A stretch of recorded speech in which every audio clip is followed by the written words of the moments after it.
तमाम बीमारियों की शुरुआत हमारे गट से होती है, जैसा कि थायराइड, अर्थराइटिस, हार्ट, हार्मोन की खराबी। ठीक है, इसके अलावा आप लोगों का मेनोपॉज की तरफ जल्दी जाना, मेनोपॉज का ख़राब होना, आपका मेनोपॉज जो चल रहा है पोस्ट मेनोपॉज भी हो गया है। इसमें ये एक मेनोपॉज जो उनसे जब ख़त्म होता है तो नेचर ने, अल्लाह ताला ने किसी मकसद के लिए रखा हुआ है। वहाँ पर औरत को बहुत एनर्जेटिक होना है, एनर्जी लेवल अच्छे करने हैं, खुद का ख्याल रखना है, अपनी जो नस्ल है उसको तरबियत करनी है, उसको लेके चलना है। यहाँ हिसाब उल्टा है, पीरियड्स ख़त्म हो गए हैं तो यहाँ पे बीमारियों की और हॉस्पिटल्स की लिस्टें लगी हुई हैं, टेस्टों की लिस्टें लगी हुई हैं। वो औरतें अपने बच्चों को, अपने पोते पोतियों को अपनी हेल्थ के लिए यूज़ कर रही होती हैं, बजाय उनको वो अवेयरनेस देने के, अपना जो पुराना कल्चर है वो सारा कुछ समझाने के, अपनी बहुओं की हेल्प करने में, अपनी बेटियों की हेल्प करने में, उनको इस हेल्प के लिए, इन सब चीज़ों के लिए नेचर ने फ्री किया औरत को कि यहाँ पे खुद का ख्याल रखो, अपनी फैमिली को टाइम दो, ताकि वो कल्चर नस्ल दर नस्ल चलता रहे। जबकि ये अब सारी जो बीमारियाँ हैं इन सबको रिवर्स करने के लिए हम लोगों को कहाँ से शुरुआत करनी है? जहाँ से बिगाड़ शुरू हुआ है। मैंने कहा है कि तमाम बीमारियों की शुरुआत, ये बीमारियां बाद में आई हैं, सबसे पहले इसके सिम्टम्स और इसकी खराबी जो उनसे अंदर आपके शुरू हुई है वो गट में। अब गट क्या है? इसमें आपका मुंह से लेके जो एरिया हमारा, जहाँ से कचरा हमारा आउट होता है, वो सारे का सारा पोर्शन अंदर गट कहलाता है। ठीक है, इसमें मुंह भी आ जाता है, मैदा भी आ जाता है, छोटी आंत भी आ जाती है, बड़ी आंत भी आ जाती है। तो ये सारे के सारा सिस्टम में जब खराबी शुरू होती है और बॉडी सारे सिग्नल देती है, वो बता रही होती है, बॉडी चीख चीख के सिग्नल देती है कि भाई मैं यहाँ पे ख़राबी शुरू हो गई हुई है। लेकिन क्या है, यहाँ पे ब्रेन का और गट का कनेक्शन ही ख़त्म हुआ पड़ा है, जिसे कि वेगस नर्व हमारी एक होती है जो यहाँ से शुरू होती है हमारे ब्रेन से, और वो फैलते हुए हमारे दिल के साथ कनेक्शन भी, हमारे गट के साथ उसका डायरेक्ट कनेक्शन है। कोई अंदर वो जिनकी ठीक तरह से काम कर रही होती है, जब वो हेल्दी होते हैं तो वो सारे सिग्नल्स को वो समझ पा रहे होते हैं। जब ये कनेक्शन आप लोग ख़त्म कर देते हो ना, अंदर वो बॉडी सिग्नल दिए जा रही है, आप नहीं सुन पाओगे जब तक इस कनेक्शन को बहाल नहीं करोगे आप। तो आप लोगों को अब जब थोड़ा काम ख़राब होना स्टार्ट हुआ था तो आप उसी पे फोकस कर लेते तो आप ये इतनी बड़ी बीमारी में नहीं जाते, आप थायराइड जैसे अजाब में मुब्तला नहीं होती। तो अब कोई बात नहीं, हो गई हैं ये बीमारियां, तो अब आप इसको रिवर्स कर लें। ठीक है, मैं ये सब बीमारियां लोगों की रिवर्स कर रही हूँ, 100% रिवर्सेबल हैं। इनको रिवर्स कर रही हूँ किसके थ्रू? पहले उनके गट पे काम करके, यहाँ से यहाँ तक जो पोर्शन है ना इसके अंदर का, उस पे काम करके। तो इस वजह से आप लोगों को भी ये सारा समझ के, अगर किसी को अपने ये बीमारियां रिवर्स करनी है तो उसके लिए इन सब लोगों के लिए ये वीडियो इम्पोर्टेंट है। वो लोग जो चाहते हैं कि हमें ये बीमारियां ना हों, अभी हमारी शादी हुई है, बच्चे हुए हैं, यंग जनरेशन के साथ चलनी, क्योंकि थायराइड की बीमारी ना, जब औरत की शादी होती है, बच्चे 1-2 पैदा कर लिए, सारे एनर्जी लेवल जो थे सब आउट हो गए। जब कंसल्टेंसी के लिए एक फ़ीमेल आई, मैं तो पहले बिल्कुल ठीक थी, ये दूसरे बच्चे की पैदाइश के बाद से मेरे जो है ना थायराइड का मुझे इशू हो गया। क्योंकि जब बच्चा जिस्म से निकलता है ना तो वो माँ का सारा कैल्शियम, सारे न्यूट्रिएंट्स लेके निकलता है, और वापस अब न्यूट्रिएंट्स डलने चाहिए थे। पहले की माएँ क्यों ताकतवर सारी चीज़ें खिलाती होती थी, वो सब न्यूट्रिएंट मिलने चाहिए थे उस औरत को, नहीं मिल पाए। स्लीप उसको मिलनी चाहिए थी।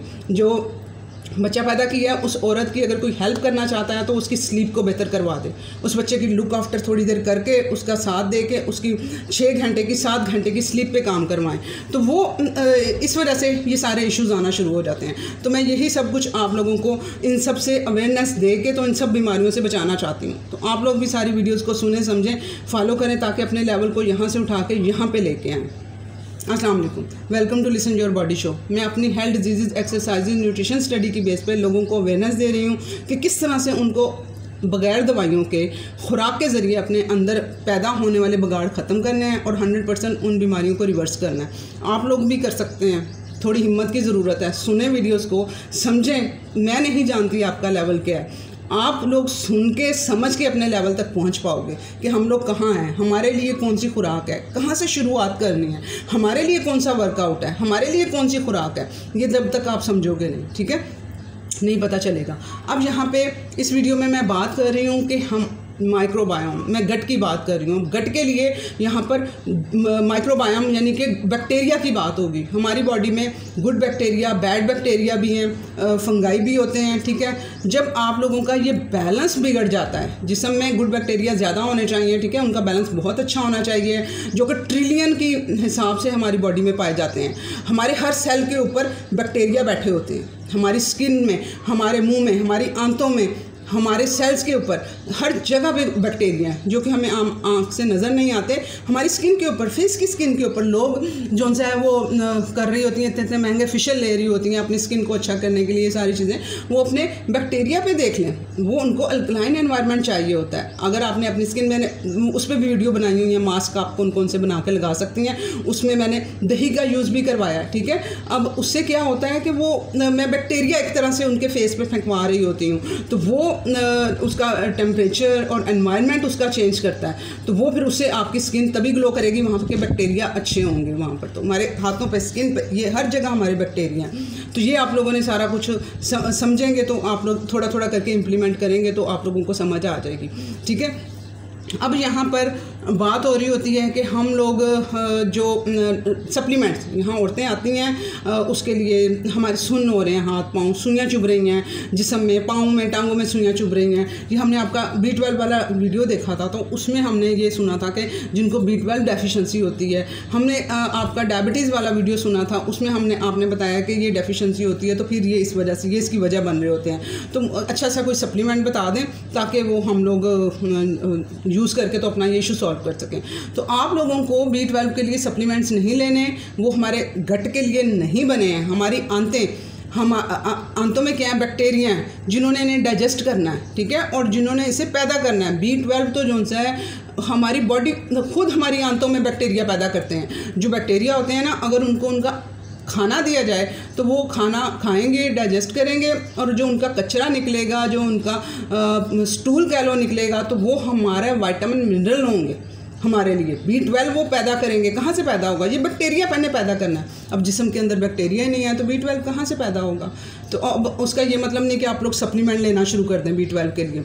आप लोगों को अपनी बॉडी में अपने बैक्टीरिया की बैलेंस को ठीक करना है, ठीक है। गुड बैक्टीरिया वहाँ पे लेके आने हैं, बैड बैक्टीरिया को कम करना है। अब बैड बैक्टीरिया कहाँ से आते हैं? आप लोगों की अनहेल्दी डाइट की वजह से, रिफाइंड खानों की वजह से, जंक फूड की वजह से, शुगरी चीज़ों की वजह से, ठीक है। तो आप लोग जिस तरह का खाना खाओगे उस तरह के बैक्टीरिया आपकी बॉडी में पैदा हो जाएंगे। जब आप लोगों को क्रेविंग हो रही होती है ना मीठे की, तो वो आप लोगों को खुद नहीं मांग रहे होते। आप लोग वो जो क्रेविंग का नाम दिया हुआ है, आपके अंदर बैठे वो जो ऑर्डर कर रहे हैं ना, आपके सर्जी जो आप लोगों ने पैदा करवा ली हुई बैड बैक्टीरिया, वो मांग रहे होते हैं। मैं अपनी बेटी के पीछे खप गई थी कि मैं किस तरह से इसको कंट्रोल करूं। उसकी वही रिक्वायरमेंट्स होती थी, चॉकलेट्स और ये केक और ये जो हैं रिफाइंड नूडल्स मैदे के बने हुए, उसकी खुशी, उसकी मेरे से वो रिक्वायरमेंट, और किस तरह फ़ोन कर करके जब मैंने ये सारा स्टडी करना स्टार्ट किया तो मैंने ये उसकी खुराक कम कर दी, ये वाली आहिस्ता आहिस्ता करके निकालना चाह रही थी। तो वो मुझे इस तरह से मेरी मिन्नतें और इस तरह से कर रही होती थी कि मुझे ये चीज़ मिल जाए किसी तरह। फिर मैं उसे ला भी देती थी, फिर आके मैं उसके साथ उसे चीख चीख के उसे कर रही होती थी। तो मेरा वो सॉरी भी बोलती थी, अंदर से गिल्ट भी फील कर रही होती थी, क्योंकि उसे पता था ये बुरी चीज़ है और मैंने ये चीज़, लेकिन उसका खुद पे कंट्रोल नहीं होता था। क्यों? उसके अंदर बैक्टीरिया थे, उसके गट में वो बैक्टीरिया ने घर बनाया हुआ था, वो मांग रहे होते थे। मैं इतनी चीज़ अंडरस्टैंड नहीं कर पा रही थी। जब मैं इस चीज़ को समझी, मैंने कुछ नहीं बोला। अपनी बेटी को चीट डे में एक दिन से स्टार्ट किया, हफ्ते में एक दिन, चलो जी चीट डे में ये चीज़ें चली जाएंगी। मैंने अपनी बेटी के गट पे काम करना शुरू किया, ठीक है, उसके मैदे पे काम करना शुरू किया, उसके डाइजेशन पे काम करना शुरू किया, उसके बैक्टीरिया पे काम करना शुरू किया, जिसमें कि आप लोग प्रोबायोटिक, प्रीबायोटिक ऐड करेंगे अपनी डाइट में। वो भी हम डिटेल पे आते हैं किस तरह से आपने काम करना है। जब मैंने उन चीज़ों पे काम करना स्टार्ट किया तो मेरी बेटी के जब बैक्टीरिया चेंज होने लगे, जिसमें कि इंटरमिटेंट फास्टिंग ने भी रोल प्ले किया, ठीक है, ये इसने भी अपना किरदार दिखाया है। सर्दियाँ थी, ये पिछले साल की बात है, ठीक है। उसे छुट्टियाँ स्कूल से हुई तो वो उसे मैंने वो जो होता है कहवा, आम जो चाय का कहवा बनता है, उसमें मैंने उसको मक्खन देसी घी डाल के देना शुरू किया, ठीक है। वो मैं पीती थी। बच्चे ना वही खाना पीना पसंद करेंगे जो आप खुद खा पी रहे होते हो, ठीक है। तो जहाँ जो अपने एनवायरनमेंट से सीख रहे होते हैं। स्कूल में मेरा तो नहीं खाती थी ये, जब मेरा अवेयरनेस भी नहीं थी तब भी ये मैं जंक फूड ये इस तरह की चीज़ें मैं नहीं खाती थी। तो मेरी क्योंकि मुझे शुरू से ही हेल्दी का, और ये अलग बात थी कि मुझे तब अवेयरनेस नहीं थी, जब स्टडी किया तो तब सब चीज़ों का पता चला है, तो अच्छे से इम्प्लीमेंट किया। तो अब स्कूल में फ्रेंड्स के साथ वो सारा कुछ देखती थी, तो मैंने वो वहाँ से स्टार्ट किया। तो वो उससे क्या हेल्प मिली, उसे फास्ट करने की उसे हौसला मिला, उसके एनर्जी लेवल उससे बढ़े, तो उसने फास्टिंग की तरफ वो आने लगी। वो जहाँ पे मुझसे सुबह उठते 9 बजे नाश्ता मांग रही होती थी, उसका वो टाइम एक्सटेंड होने लगा 10 बजे 11 बजे। उन 10 दिन की छुट्टियाँ थी स्कूल से, ठीक है। उन 10 दिनों में मेरी बहुत हेल्प हो गई, ठीक है। उसमें थोड़ा थोड़ा करके वो अच्छा लगने लगा, उसका टेस्ट और उसकी खुशबू। इवन कि वो अब बन रहा हो तो मेरी बेटी को वो खुशबू अच्छी लग रही होती है कि क्या वो बन रहा है। तो वो उसने हेल्प की, इंटरमिटेंट फास्टिंग ने हेल्प की। इंटरमिटेंट फास्टिंग ने कैसे मदद करेगी आपके बैक्टीरिया को चेंज करने में, लेकिन अब बिल्कुल फाके नहीं करने, उसमें क्या खाना है मेरी सारी वीडियोस को सुने, आपको पता चल जाएगा। अच्छा, उसने कैसे हेल्प की कि जब हम फास्टिंग कर रहे होते हैं ना, तो अल्लाह ताला ने हमारे रखा हुआ है कि वो बैक्टीरिया का फॉर्म चेंज कर देते हैं। वो बैड बैक्टीरिया को किल होना शुरू हो जाते हैं जब उनका खाना नहीं मिलता, जो कि वो छोटी आंत जहाँ पे बैक्टीरिया नहीं होने चाहिए, गलत खुराक की वजह से वहाँ बैक्टीरिया ग्रो करे होते हैं, ठीक है। जैसे सीबो और वो मुख्तलिफ नाम दे लो जितने भी है वो चीज़ के वहाँ पे बैड बैक्टीरिया ग्रो करे हुए हैं, ब्लोटिंग भी आपको हो रही होती है, तो वो इस तरह के इशू आ रहे होते हैं। तो वो जब आप फास्टिंग करते हो तो वो बैक्टीरिया मरने लगते हैं, उनको खाना उनका नहीं मिलता, तो वो फिर उससे वो मरेंगे। और फिर आप जब हेल्दी डाइट दोगे साथ में, इसके लिए शर्त है कि साथ में आपने वो गुड बैक्टीरिया का खाना भी उसे देना है। जो कि गुड बैक्टीरिया का खाना क्या है, प्रीबायोटिक्स। उसमें क्या आ जाता है, फाइबर आ जाता है, उसमें अचार, दही, ये चीज़ें सारी जो वेजिटेबल्स हैं, जिनको डाइजेशन का इशू नहीं है वो लोग वेजिटेबल, सलाद, ये सब चीज़ें वो लोग खा सकते हैं। तो वो फिर इस तरह से इंटरमिटेंट फास्टिंग ने हेल्प की। उसके बाद उसकी डाइट आहिस्ता आहिस्ता करके इम्प्रूव करती गई। तो अब मेरी बेटी की क्रेविंग सारी चली गई हैं। अब अगर वो स्कूल में कोई पार्टी हो महीने में एक बार, तो तब फरमाइश होती है, मेरी फ्रेंड्स मांग रही हैं नूडल्स, तो मैं ले जाऊँ बना के, तो तब फिर वो लेके जाती है बना के, ठीक है। अदरवाइज़ उसका कोई डिमांड नहीं होती है, ठीक है। तो वो हेल्दी डाइट के थ्रू ही, चीटिंग भी हो रही होती है, हेल्दी डाइट के थ्रू ही बीच में घर में खुद ही से ही बना के तो वो कर रहे होते हैं। तो आप लोगों को भी इसी तरह से ही अपने बच्चों के भी और अपने भी जो गट बैक्टीरिया है उनको चेंज करना है, उनका एनवायरनमेंट चेंज करना है। तो फिर खुद ब खुद B12 भी देख लेना, B12 डेफिशिएंसी, हाथ सुनना है। मैं जब सोई हुई थी, हालांकि मैंने क्या किया, मैंने जी वो रेड मीट में सुना है कि B12 होता है, मैंने वो खाया हुआ था, फिर भी मेरे हाथ जो से हैं वो जो सोई हुई थी तो सुन थे। अब वहाँ पर क्या है, आपका डाइजेशन अच्छे से काम नहीं कर रहा है। B12 हज़म होना इतना आसान नहीं है, इसके लिए एक अच्छा तेज़ाब मैदे में होना चाहिए। तो आप लोगों ने अपने उसके मैदे के तेज़ाब का भी ख्याल रखना है, और मेरा B12 वाला वीडियो भी सुन लेना है, वो आपको काफ़ी हेल्प करेगा, ठीक है। तो ये एनर्जी लेवल B12 की मैं इसलिए बात कर रही हूँ कि एनर्जी लेवल के लिए बहुत ज़रूरी होता है। जो मेरी इंडियन वूमेंस हैं वो, उनके एनर्जी लेवल बहुत डाउन होते हैं इस वजह से कि उन्होंने रेड मीट वगैरह भी यूज़ नहीं करती हैं, तो वो थोड़ी थोड़ी मिकदार में उसको भी अपनी डाइट में लेके आएँ, और उसे हज़म कराना भी ज़रूरी है। अब ये अब गुड बैक्टीरिया अब किस तरह से आप लोगों की हेल्प करेंगे, एक मैं पहले ये बता दूं आप लोगों को। आपने ना जब आप लोग ये परफ्यूम्स और ये केमिकल यूज़ करते हो ना, तो तब भी गुड बैक्टीरिया मरते हैं, सिर्फ खाने से ही नहीं मरते। जैसा कि आप लोग साबुन यूज़ कर रहे हैं, बहुत खुशबूदार साबुन, अच्छा आला उम्दा, हमने इतना महंगा साबुन लिया हुआ है अपने लिए, बच्चों के लिए, वो उसमें केमिकल्स डले हुए हैं, वो स्किन के ऊपर लगेंगे, आपके बैक्टीरिया को ख़त्म कर देंगे। अब मैं ये नहीं कह रही कि आप लोग नहाओ मत, बिल्कुल नहाना है, हम लोगों ने खुद को पाक साफ रखना है, हमारा इस्लाम, हमारा मज़हब हमें ये सिखाता है, ठीक है। तो आप लोगों ने क्या करना है, आप लोगों ने सिंप्लिसिटी की तरफ आना है, ठीक है। सिंप्लिसिटी क्या, जिसमें केमिकल शामिल ना हो, सिंपल चीज़ों की तरफ आएँ। अब ये सूफी सोप साबुन है, ठीक है, इसमें टू क्वालिटीज़ होती हैं, एक आम होएगा, आप लोगों ने ये स्पेशल क्वालिटी वाला सूफी सोप साबुन, इसमें 4 पीसेज होते हैं, किलो का होता है, 1 kg का। मैं आपको दिखा भी देती हूँ क्योंकि ये मैं बचपन से ही यूज़ कर रही हूँ। मेरी अम्मी अनपढ़ थी, वो नहीं पढ़ी लिखी थी, लेकिन उनको पहचान थी उस टाइम पे भी कि क्या चीज़ सही है क्या गलत है। वो हमें इससे नहलाती थी, हम बचपन से इससे नहाते आ रहे हैं। वो कपड़ा कुची उन्होंने रखी होती थी, वो नेट की जाली, और वो लगा के हमें नहलाती थी, उससे हमारी मैल उतारती थी, और वो सिंपल औरत थी और सिंपल चीज़ें यूज़ करती थी। ये तो मैंने अब आके जब पढ़ा है तो मुझे हुआ कि ये कितने फ़ायदे हैं, कि ये तो मैंने रिसर्च स्टडीज़ में ये बताया जा रहा है कि सिंपल चीज़ों को यूज़ करो, और मैं तो ये ऑलरेडी ये सब चीज़ें यूज़ कर रही हूँ। मैंने अपनी बेटी को भी, जो सा है माशाल्लाह से मेरे से ज़्यादा गोरी चिट्टी मेरी बेटी है, ठीक है, तो वो मेरी बेटी को मैं इसी से नहलाती रही हूँ बचपन में भी, ठीक है, और अब तक। यही यूज़ करते हैं नहाने के लिए, अपने जिस्म से कचरा उतारने के लिए। तो ये स्पेशल क्वालिटी वाला जो सा है, ये इसकी क्वालिटी ज़्यादा अच्छी होगी और ये हार्ड भी नहीं होगा, यानी कि नहाते हुए ये टूटेगा नहीं, ठीक है। और इसके ऊपर लिखा भी हुआ है, मैंने कहा कि आप ख़रीदते हुए ये भी देख लीजिएगा, जिन्होंने अच्छी क्वालिटी, प्राइस का फ़र्क आ जाता है ना, पैसा खर्च कर लो थोड़ा, वो दवाइयों से बच जाओगे बाद के, ठीक है। तो ये आप लोगों ने, इसमें 4 पीसेज होते हैं इतने साइज़ के, और ये 1 kg इसका है वो वेट, ठीक है। तो आप लोग ये इसे 1 kg के हिसाब से ये लें, आपका जितना भी चलेगा, जितना 2 हफ्ते चलेगा, 3 हफ्ते चलेगा, तो ये यूटिलाइज़ करें। ये क्या करेगा, ये कम से कम इसमें केमिकल नहीं हो गया, आपके गुड बैक्टीरिया को नहीं करेगा। अब नहाना तो है ही हम लोगों ने, तो वो ये मैल उतारने के काम आ जाएगा और ऊपर से हमारा नुकसान नहीं करके जाएगा, ठीक है। ये आपने इम्प्लीमेंट करवाना है अपनी लाइफ में, इसको खुद भी और बच्चों को भी इम्प्लीमेंट करवाना है।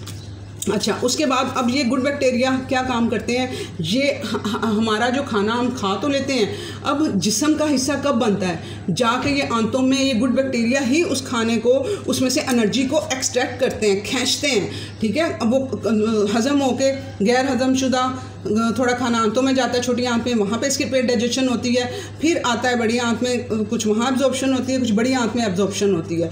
तो वो उसमें से न्यूट्रिएंट को, जो काम की चीज़ें हैं, विटामिन मिनरल, उनको खींचता है और बाकी कचरे को आगे मूव होने देता है। तो वो अब ये गुड बैक्टीरिया इसमें हेल्प करते हैं। उसके बाद आपके जो एब्जॉर्ब न्यूट्रिएंट ब्लड के अंदर, जिस्म के अंदर एब्जॉर्ब करवाने हैं, वो गुड बैक्टीरिया आपकी हेल्प करते हैं, वहाँ पर आपके होंगे। उसके बाद ये वेस्टेज को रिमूव करने में, अब जहाँ पर आप लोगों ने कुछ हेल्दी खाने खा रहे हैं, ठीक है, जो मेरी डाइट है वो आप लोगों के क्या करेगी, सेल के ऊपर से कचरा खेड़ेगी, वहाँ से सेल के अंदर जो डैमेज हो रहा होता है सेल, मेरी डाइट से वो कचरा वहाँ से उखड़ता है। अब उसको रिमूव जब तक नहीं जिस्म से होगा तो तब तक बात नहीं बनेगी। अब जो मैंने कहा था कि जब इंटरमिटेंट फास्ट भी आप लोग करते हो तो तब भी वो बैड बैक्टीरिया मरते हैं, तो वो जब आंतों के अंदर मरे हुए बैक्टीरिया गंदे हैं, उनको भी तो बाहर निकलना है ना, उन्हें जिस्म से बाहर निकालना है। अदरवाइज़ आपकी बॉडी में क्या होता है कि जो लोग बीच में अच्छे से वाटर इनटेक, इसके लिए आप लोगों को अच्छा करना पड़ेगा, अपने वॉक करनी पड़ेगी ताकि कुछ पसीने, अंडर आर्म पसीना आएगा, यहाँ से कचरा निकलना है ताकि वो यहाँ से वो निकले। यहाँ पे लिम्फ नोड की फॉर्म में यहाँ पे हमारा कचरा जमा हो जाता है, तो वो आपने एक्सरसाइज करते हो, मेरा फेस योगा आप लोगों ने देखना है, वो आपको हेल्प करेगा। यूँ मूव करके यहाँ पे सारा जो कचरा है ना, वो फ्लूइड की फॉर्म में वो नीचे मूव करेगा, वहाँ से जिस्म से बाहर खारिज हो जाएगा, ठीक है। उसके अलावा आप लोगों का वाटर इनटेक अच्छा होगा, यूरिन के थ्रू निकल जाएगा, ठीक है। आप लोगों को टीज़ भी पीनी पड़ेंगी, जिसमें ग्रीन टी आ जाएगी, वो भी बहुत अच्छे से कचरे को, फ्री रेडिकल्स को जिस्म से निकाल के बाहर लेके जाएगी। तो ये इस तरह से आप लोगों ने इस वेस्टेज को रिमूव करवाना है। अब एक कंसल्टेंसी के लिए एक फ़ीमेल मेरे साथ चली, उन्होंने खाने तो खा लिए, वो समझेंगे ये खाने हैं मेरे लिए, मुझे सेहतमंद कर देंगे। अब मेरी उसको जी आई वो कंसल्टेंसी के लिए तीसरे हफ्ते के बाद, मेरे तो जी ये फोड़े फिंसियाँ बन रहे हैं, अंडर आर्म भी बन गए हैं और प्राइवेट एरिया में भी फोड़ा बन गया है। इसकी पता नहीं क्या वजह हुई है, साइदा मुझसे पता नहीं क्या हुआ है, जो गंदगी कोई लग गई है या क्या हुआ है, ये फोड़े बन गए। अब हुआ क्या था, मेरी खुराक ने वो कचरा उनके सेल से निकाला, अब वो बाहर निकलना चाह रहा था, उन्होंने वॉक नहीं की, ठीक है। उन्होंने अच्छी क्वांटिटी में पानी नहीं पिया, क्योंकि वो ट्यूशन पढ़ाती थी। वो कहती मैं तो शाम को सेकंड मील लेने के बाद मैं तो 4-5 घंटे पढ़ाने में बिजी हो जाती हूँ और मैं पानी नहीं पीती थी कि मुझे यूरिन ना आए, मुझे वॉशरूम ना जाना पड़े। तो उन्होंने पानी भी नहीं पिया, उन्होंने वॉक भी नहीं की कि जी मैं जो सा मेरे अंदर जान नहीं थी तो मैंने वॉक नहीं की, मुझे हुआ कि मैं नेक्स्ट मंथ से स्टार्ट कर लूँगी। तो हालाँकि सारी शेड्यूल सब कुछ बताया हुआ था, वो उसके मुताबिक नहीं चली, ठीक है। तो इस वजह से उनके यहाँ पर ये फोड़े फिंसियाँ ये सब कुछ बना, फिर उनको सारा कुछ रिवाइज किया तो फिर उनका वो इशू सॉल्व हुआ। तो आप लोगों ने भी समझना है। और इसमें एक और अगर वो चीज़ें कम भी कर लेती हैं, अगर गुड बैक्टीरिया उनकी बॉडी में होते, सोने पे सुहागा, उनके जिस्म में गुड बैक्टीरिया थे ही नहीं, बैड बैक्टीरिया ही बैड बैक्टीरिया थे, मुंह में से स्मेल और वो सारी चीज़ें वो बता रही थी कि मेरे साथ ऐसे ऐसे हो रहा है, तो सांसों में स्मेल आती है, बैड बैक्टीरिया जिस्म के अंदर। फंगस लगी हुई है पाँव में, फिंगर्स पे, बैड बैक्टीरिया है, वहाँ पे अंदर फंगस, उन्होंने अपनी कॉलोनियाँ बनाई हुई है बैड बैक्टीरिया ने। तो ये सब चीज़ें आप अच्छे बैक्टीरिया लेके आओगे, ये सब इशू सॉल्व होना शुरू हो जाएंगे, ठीक है। मेरा लेसन वाला वीडियो भी देखिएगा, ये आप लोगों के अंदर बैड बैक्टीरिया और जो फंगस वगैरह लगी होती है ना, एक एंटीबायोटिक्स वाला वीडियो भी देख लीजिएगा। इसीलिए कहती हूँ फॉलो ऑल वीडियोज़, इन सब ने मिल के कम्बिनेशन बना के आपकी हेल्प करनी होती है, ठीक है। अब यहाँ पे हो गई, अब ये रिसर्च बेस है कि जिनकी बॉडी में गुड बैक्टीरिया कम थे उनमें क्या क्या पाया गया, उनमें डायबिटीज़ का इशू आया, टाइम के साथ चलने के बाद मोटापे का इशू आया, मोटापा एक बीमारी है, ठीक है। हमारी गवर्नमेंट को और हमारे डॉक्टर्स को मैं कहती हूँ, मैं रिक्वेस्ट करती हूँ कि इसे अनाउंस करें कि ये एक बीमारी है, बिल्कुल, ठीक है, इसको नॉर्मल लें। और उसको पता क्या कहा जाता है, हेल्दी है, थोड़ा हेल्दी नहीं है, मोटापा है ये, इसको मोटापे का वर्ड यूज़ किया करें। अगर आपकी फैमिली में आपका बच्चा या इस तरह से कुछ भी है, उसे हेल्दी का नाम नहीं लें, उसे क्या मोटा है ये, आपका भाई, आपका मामू, कुछ कोई भी है तो उसको हेल्दी का नाम नहीं देना, उसे मोटा कहना है कि मोटा है ये, और ये एक बीमारी है। इसको समझें, इसको अंडरस्टैंड करके ना, तो बॉडी के अंदर बहुत ज़्यादा ख़राबी चल रही है, उसके नतीजे में ये बीमारी मोटापा आ गई है, ठीक है। जब ये आपकी बीमारियाँ अंदर से रिवर्स होने की तरफ जाएंगी तो ये मोटापा बीमारी भी आपकी ख़त्म होने लगेगी। हार्ट का आप लोगों, इन लोगों को इशू, अर्थराइटिस, थायराइड, हार्मोन्स की ख़राबी, ये सब उनको आया जिनके अंदर गुड बैक्टीरिया नहीं थे। एंजाइटी, डिप्रेशन, स्ट्रेस, क्योंकि हमारे अंदर जो अच्छे हार्मोन्स हैं ना, जो खुशी देने वाले हार्मोन और आपको स्ट्रेस कम करने वाले हार्मोन, सब के सब आंतों में बनते हैं, गट के अंदर बनते हैं ये सारे के सारे हार्मोन। उनकी पैदावार वहाँ होती है, वहाँ गुड बैक्टीरिया ही नहीं है जिन्होंने इन्हें पैदा करना है, तो फिर कहाँ से आएगी।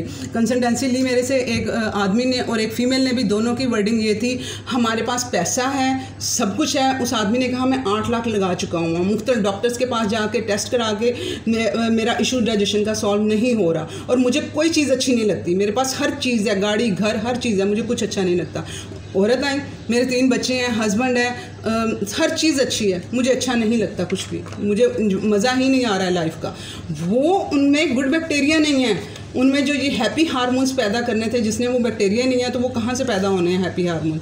तो इस वजह से वो अंदर वो सारी बीमारियां भी वो सारी चल रही हैं उनके, तो वो कहाँ से आएंगे जब वो अंदर उनका रॉ मटेरियल ही नहीं उनको आप अपनी बॉडी को दे रहे हो।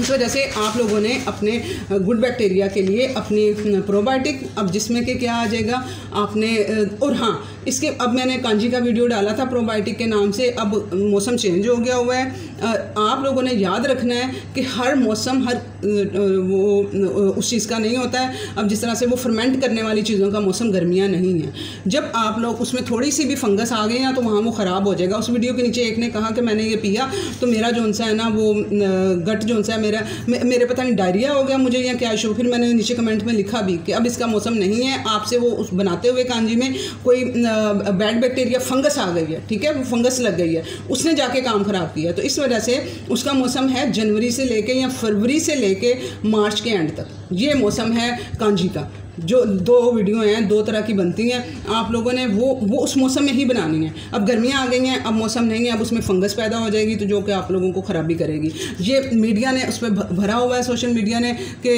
प्रोबायोटिक्स ये फर्मेंट कर करके चीज़ें करने का, फर्मेंट का एक टाइम है। अगर गलत आप लोग और प्रोबायोटिक्स बना दिए हुए, सप्लीमेंट्स बना दिए हुए, अगर आप लोगों के गलत कॉलोनी अंदर बन गई, गलत बैक्टीरिया आप लोगों ने सप्लीमेंट्स ले लिए, उनको संभालना मुश्किल हो जाएगा। वो आपके गट के बैक्टीरिया के साथ, आपकी कॉलोनी के साथ एडजस्ट होने के बजाय वो अपनी ही कॉलोनी बना लेंगे, वो अपना ही एनवायरनमेंट बना लेंगे, वो गलत हो जाएगा, ठीक है। तो आप लोगों ने फोकस ज़्यादा प्रीबायोटिक पे करना है कि जो बैक्टीरिया हैं एटलीस्ट उनका खाना दे के उनको तो आप हेल्दी करो ना, उन्हें नेचुरली उनको ऊपर लेके आओ।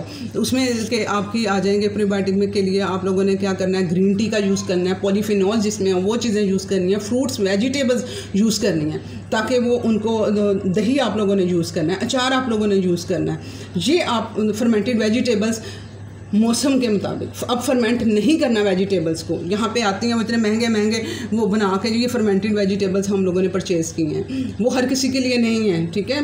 और जिनको गट का इशू है, जिनकी छोटी आंत में बैक्टीरिया ग्रो करे हुए हैं, वो अगर फर्मेंटेड वेजिटेबल्स खाएंगे तो वो उनको इशू करेंगे, ठीक है। वो डाइजेस्टेबल नहीं है, वो वहाँ पर जाकर ब्लोट करेंगे, ठीक है। वो आप लोगों ने समझ के करना है। जो सेहतमंद है वो वेजिटेबल्स, सलाद, ये सब चीज़ें खा सकते हैं। प्लीज़ शेयर करें, बहुत लोगों को इसकी ज़रूरत है। अल्लाह हाफ़िज़।